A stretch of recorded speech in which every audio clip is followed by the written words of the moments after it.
Property dealer ने इश्तहार पढ़ा मकान बराए फ़रोख्त। उसने मकान का विज़िट किया और हमरा एक पार्टी को लेकर गया जो मतलूबा मकान ख़रीदना चाहती थी।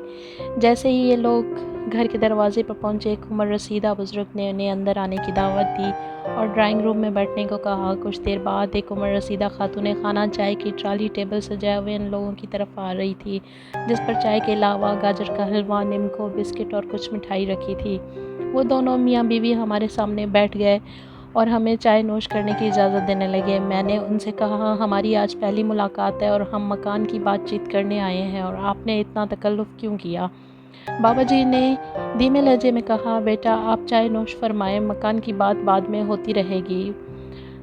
हम सब लोग चाय से लुत्फ़अंदोज़ हो रहे थे और साथ कुछ गुफ्तगू कर रहे थे। कुछ देर बाद चाय वगैरह पी कर मैंने बाबा जी से पूछा, आप मकान की बात करें, ये मकान कितने में देंगे? तो बाबा जी ने कहा, मकान की कीमत 50 लाख रुपए है।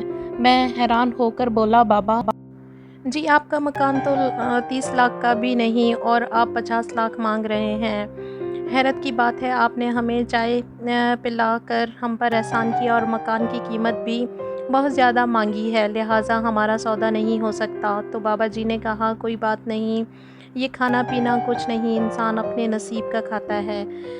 खैर हम 2-3 घंटे वहाँ गुजार कर खाली हाथ वापस लौट आए।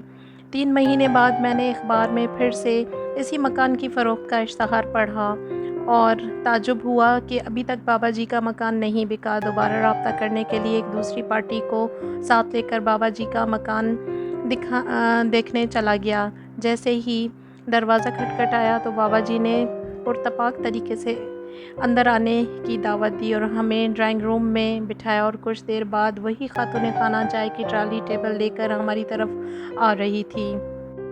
मैंने बेसाख्ता लहजे में कहा, बाबा जी आप इतना तकल्लुफ़ क्यों करते हैं और आप मकान कितने में बेचना चाहते हैं? बाबा जी ने कहा, आप चाय नोश फरमाएं, मकान की बात बाद में करते हैं। पहले की मर्तबा इस बार भी चाय वगैरह पीने के बाद कुछ गुफ्तगू हुई और बाबा जी से मकान की बात करना चाहिए तो बाबा जी ने फिर 50 लाख की डिमांड कर दी। मुझे गुस्सा भी आया और हैरत भी हुई कि ये बाबा जी दिमागी मरीज़ लगते हैं। हमने इजाज़त तलब की और वहाँ से वापस आ गए। इस बात को काफ़ी माह गुजर गए। मेरा एक दोस्त जो प्रॉपर्टी डीलर था, उसका मुझे फ़ोन आया और उसने कहा, एक मकान मिल रहा है, काफ़ी सस्ता है, अगर इरादा है तो चलो साथ तुम्हें मकान दिखा दूँ। मैंने कहा, चलो चलते हैं। जब मैं उसके साथ गया तो वो वही मकान था जो बाबा जी का था। मैंने अपने दोस्त को हंसते हुए बताया, ये बाबा जी का मकान है और वो बाबा जी पागल हैं शायद।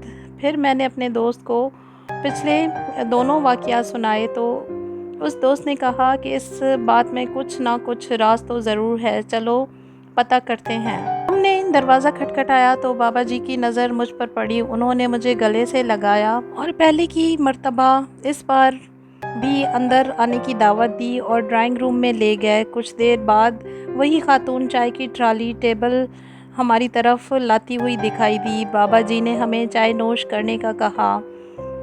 मेरे दोस्त ने कहा, बाबा जी आज हम चाय तब तक नहीं पिएंगे जब तक आप हमें ये नहीं बताएंगे कि आप मकान की फ़रोख्त का इश्तहार देते रहते हैं लेकिन मकान फ़रोख्त नहीं करते, और जो मकान ख़रीदने आता है उसकी तवाज़ा करके उसे भेज देते हैं। आखिर माजरा क्या है? ये बात सुनकर बाबा जी ने अपनी बीवी की तरफ देखा और उदासी वाली निगाहों से मेरी तरफ पलटे और कहा, हमने मकान बेचना नहीं, हम सिर्फ़ ये चाहते हैं कि हमारे घर कोई आता जाता रहे, हम किसी से बातचीत करते रहें और कोई हमसे बातें करे। हम बूढ़े हैं, लाचार हैं, हमारे 3 बेटे हैं जिन्हें हमने अच्छी तालीम दिलवाई, वो मुल्क से बाहर हैं लेकिन हमारे लिए ना होने के बराबर हैं। हम अकेलेपन की वजह से अपने आप को इस घर की दीवारों को देख देख कर उकता गए हैं, इसलिए हमने सोचा हम अपनी इस उदासी को लोगों की तवाज़ा से ख़त्म करें।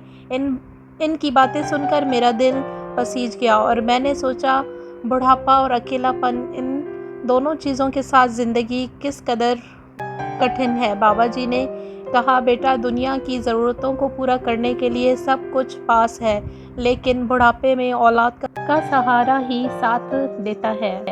بڑھاپے میں بوڑھے والدین کو آپ کے پیسوں کی نہیں بلکہ آپ کی ضرورت ہوتی ہے، لہٰذا والدین کو زیادہ سے زیادہ وقت دیں۔ شکریہ۔ اللہ پاک ہم سب کو عمل کی توفیق عطا فرمائے، آمین یا رب العالمین۔